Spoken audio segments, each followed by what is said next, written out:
broadcast today, there's going to be a hurricane in the Tri-Cities. As you see, it's pretty windy. Whoa, what was that? Okay.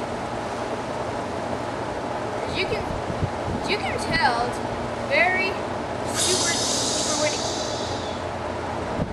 And there's throwing things. And nevertheless, I better get inside. You see that kid? Got it. Kid, come here. Stay indoors in the backyard.